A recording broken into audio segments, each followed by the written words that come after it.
Good morning प्यारे बच्चों। आज की हमारी हैप्पीनेस क्लास में आप सभी प्यारे बच्चों का स्वागत है। आशा करती हूँ आप अपने परिवार के साथ स्वस्थ हैं, सुरक्षित हैं और खुश होकर अपनी पढ़ाई कर रहे हैं। मैं रेखा सिंह आप सभी के लिए लेकर आई हूँ एक और नई हैप्पीनेस की कहानी। और आज की हमारी हैप्पीनेस कहानी का नाम है फाइनल मैच।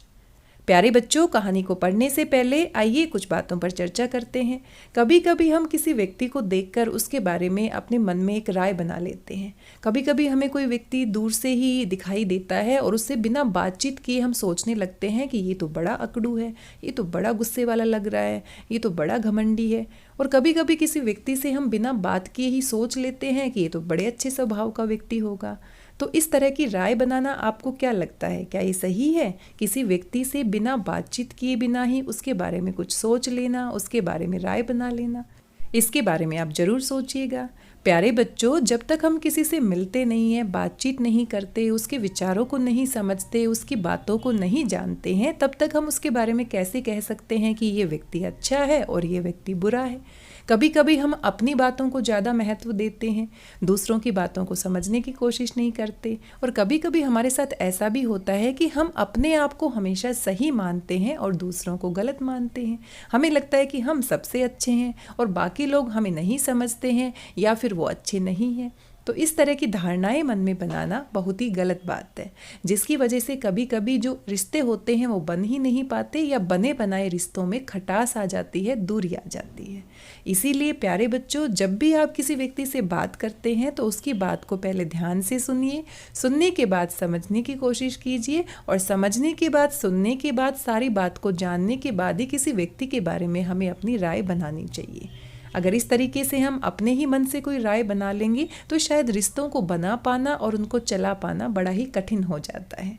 आइए, ऐसी ही कुछ कहानी है हमारी फाइनल मैच। आइए जानते हैं कहानी में क्या होता है। मिशा और उदय चौथी कक्षा में पढ़ते थे। मिशा बहुत अच्छा क्रिकेट खेलती, अपने साथियों की मदद के लिए तैयार रहती और पढ़ाई भी करती, इसलिए मिशा सबकी प्रिय थी। ईर्ष्यालु स्वभाव होने के कारण ये बात उदय को कभी कभी परेशान करती। आज क्रिकेट के फाइनल मैच में उनके सेक्शन ए को सेक्शन डी के साथ खेलना था। मैच के लिए मिशा को मैदान में पहुंचने में देर हो गई।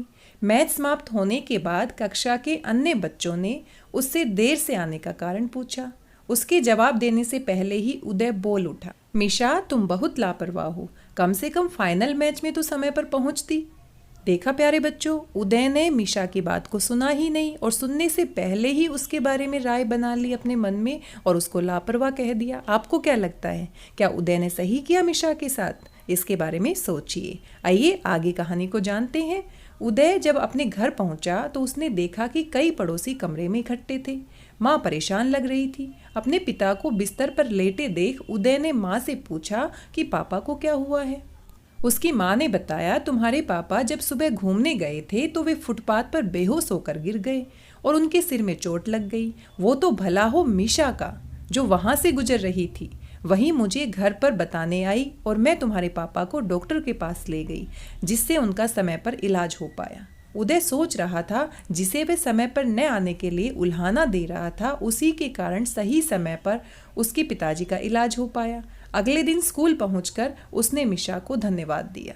देखा प्यारे बच्चों, उदय ने बात को नहीं समझा, बात को नहीं सुना और अपनी राय बना ली मिशा के बारे में, जो कि गलत है। जब तक हम किसी की समस्या को नहीं सुनते हैं, किसी के कारण को नहीं समझते हैं, तब तक हमें उसके बारे में राय नहीं बनानी चाहिए। और बाद में जब उदय को पता चला कि किस तरीके से मिशा की वजह से उसके पापा की इतनी बड़ी मदद हो पाई, उसके पापा की जान बच पाई, इसी कारण से उसको अपनी गलती का एहसास हुआ और उसने मिशा को धन्यवाद दिया। प्यारे बच्चों, क्या आपके साथ कभी ऐसा हुआ है कि आपकी बात को किसी ने नहीं सुना हो और बिना सुने ही आपके बारे में गलत राय बना ली हो, या फिर इसके विपरीत हुआ हो, आपने किसी की बात को नहीं सुना हो और उसके बारे में आप कुछ सोचने लग गए हो? अगर ऐसी कोई घटना आपके जीवन में घटित हुई है तो उसको याद कीजिए और हमारे साथ साझा कीजिए। प्यारे बच्चों, कहीं आपके अंदर तो ऐसी आदत नहीं है कि आप दूसरों की बात को ध्यान से सुनते ही नहीं हैं और उनकी बातों को सुने बिना ही अपनी बात शुरू कर देते हैं? इसके बारे में भी आप सोचिएगा। अगर आप ऐसा करते हैं तो ये बहुत ही बुरी आदत है, क्योंकि हमें पहले दूसरों की बात को, पूरी बात को ध्यान से सुनना है, समझना है और उसी के बाद हमें उसका उत्तर देना है, जवाब देना है या अपनी कोई राय बनानी है। बिना सोचे समझे अपने ही मन से कोई भी हमें राय नहीं बनानी है। जैसा कि उदय ने मिशा के बारे में राय बना ली थी, जो कि बिल्कुल ही गलत थी, और बाद में जब उसको अपनी गलती का एहसास हुआ तो उसने मिशा को धन्यवाद भी दिया। साथ ही आपसे कुछ और प्रश्न है। क्या आप ऐसी कोई घटना बता सकते हैं जब आपने दूसरों की बात को ध्यान से न सुना हो? जैसे मम्मी पापा की कोई बात हो, भाई बहन की बात हो या टीचर की कोई बात हो, आपने पूरी बात को ध्यान से नहीं सुना हो। ऐसी कोई घटना याद कीजिए और हमें बताइए।